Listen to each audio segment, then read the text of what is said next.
इस बात का संज्ञान लेते हुए कि दर्शक दीर्घा में बैठे हुए देश के कोने कोने से आए तमाम एआईसीसी के मेंबरान,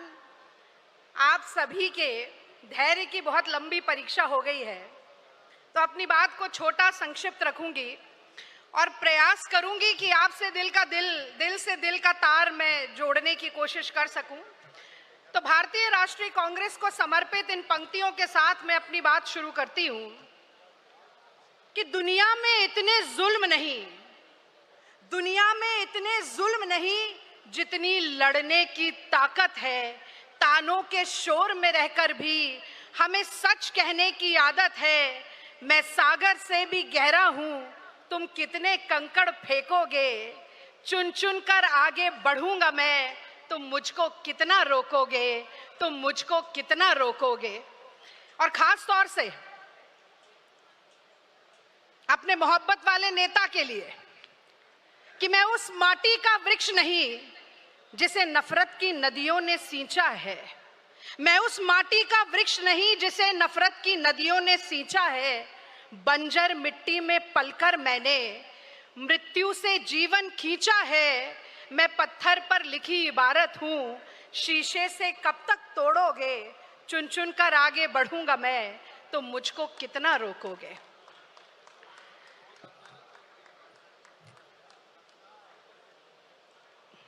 मैं समझती हूं कि मंच पर कांग्रेस पार्टी का सर्वोच्च नेतृत्व जो है वो अभी मौजूद नहीं है, पर सबके बारे में एक एक लाइन बोलकर मैं अपनी बात को आगे बढ़ाना शुरू करूंगी। और मैं कहना चाहती हूं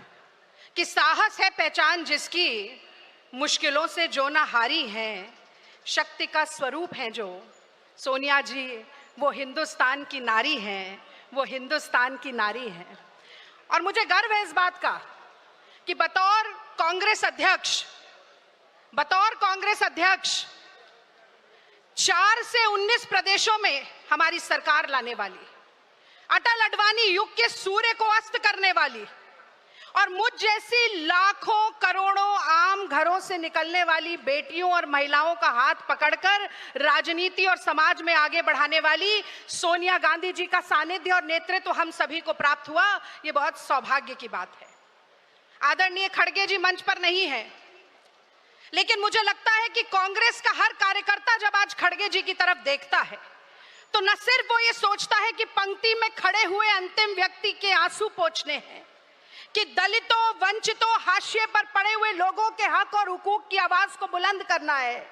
बल्कि वो ये भी सोचता है कि अगर कांग्रेस की विचारधारा का परचम निष्ठा और प्रतिबद्धता के साथ उठाया जाए तो एक ब्लॉक अध्यक्ष से कांग्रेस के राष्ट्रीय अध्यक्ष तक का सफर भी साथियों पूरा किया जा सकता है। और मैं कहना चाहती हूं कि देश भर में संगठन को मजबूत करने की जिम्मेदारी जिनके कंधों पर है, जोश, जुनून, जज्बा और ऊर्जा कांग्रेस पार्टी में उसका संचार करने की जिम्मेदारी जिन पर है, केसी वेणुगोपाल जी भी हमारे बीच में है। और जो नहीं है, 1 मिनट, बस 1 मिनट का समय और लूंगी, प्रियंका जी के लिए भी 2 शब्द बोलूंगी मैं जरूर, आज इस मंच पर नहीं है। लड़की हूं, लड़ सकती हूं का नारा देकर इस देश में महिला सशक्तिकरण, सम्मान और सुरक्षा की प्रतीक जो बनी, मैं समझती हूं कि लोकतांत्रिक संवैधानिक मूल्यों का आज जब शरण हो रहा है तो मुझे याद आता है कि पंडित जवाहरलाल नेहरू जब सक्रिय राजनीति में आए तो रविन्द्रनाथ ठाकुर ने उनके लिए कहा था कि पंडित नेहरू का आना ऋतुराज बसंत के आने की तरह है, और इसी तरह प्रियंका गांधी जी का सक्रिय राजनीति में आना उस बसंत ऋतु के आने की तरह ही हुआ जिसने कि एक नया संचार किया। और गीतांजलि की कुछ पंक्तियां हैं कि ध्वंसा विशेष के विगत चिन्ह जब मिट्टी में मिल जाते हैं, फिर उसी जगह फिर नए भवन, फिर नए सुमन, फिर नए उपवन खिल जाते हैं। और उसी तरीके से कांग्रेस पार्टी को एक साथ, एकजुट, कंधे से कंधा, कदम से कदम और आवाज से आवाज मिलाकर हर साथी को खड़े होकर आज जो नफरत की राजनीति, वैमनस्य की राजनीति, सांप्रदायिकता की राजनीति फैलाई जा रही है, उसके खिलाफ लड़ने का काम करना है। और अंतिम बात मैं बस यही कहूंगी कि एक नेता अगर देश में है जो सुलगते हुए मणिपुर में जाकर लोगों के जख्मों पर मलहम लगाता है, अगर एक नेता कोई है हाथ हाथरस की बेटी के साथ दरिंदगी होती है और परिवार के आंसू पोंछने के लिए जाता है। अगर एक नेता कोई है कि देश की पहलवान बेटियों को घसीटा, मारा, उनको बालों से पकड़कर इधर उधर फेंका जाता है, तो उनके सम्मान के लिए जाकर खड़ा होता है। अगर एक नेता इस देश में है जो अन्नदाताओं के लिए ट्रैक्टर को संसद तक ले जाता है, जो भट्टा परसौल में मोदी सरकार के घुटने झुकाता है, अगर एक नेता कोई है कि दिल्ली के बसंत कुंज में झुग्गियां टूटती हैं और वहां पर जाकर खड़ा होता है, एक नेता अगर कोई है जो कन्याकुमारी को कश्मीर से मोहब्बत के फेविकोल के साथ जोड़ता है साथियों, तो बहुत गर्व है मुझे इस बात का कि वो मेरा मोहब्बत वाला नेता राहुल गांधी है, राहुल गांधी है और राहुल गांधी है। जब राहुल गांधी जी कांग्रेस के अध्यक्ष बने तो मुझे प्लीनरी सेशन का संचालन करने का मौका मिला था, और जो पंक्तियां मैंने उनके लिए कही, मैं उसी से अपनी बात को खत्म करना चाहती हूं कि हो पांव में जिसके ताकत वो चल के रहता है, हो पांव में जिसके ताकत वो चल के रहता है, और दुश्मन लाख गिराए संभल के रहता है, हो जिस चिराग में शिद्दत लो बढ़ाने की हवाएं लाख बुझाए साथियों, वो चिराग जल के रहता है, वो चिराग जल के रहता है। और अंतिम बात, बस बिल्कुल सर अंतिम बात मैं ये जरूर कहूंगी कि कांग्रेस का जो रेजोल्यूशन CWC का वर्किंग कमेटी का पास हुआ, उसमें खेड़ा सत्याग्रह और बारदोली सत्याग्रह की बात की गई, जिसके बाद सरदार वल्लभ भाई पटेल जी को सरदार की उपाधि मिली, जनता ने वो उपाधि दी। मैं उससे थोड़ा सा इतर लेकर जाना चाहती हूँ। बिहार में भी चुनाव है, एक चंपारण की बात मैं जरूर करूंगी, क्योंकि ये महात्मा गांधी की भी भूमि है, और चंपारण में महात्मा गांधी ने कहा था, पहली बार अभय और निडरता का मंत्र दिया।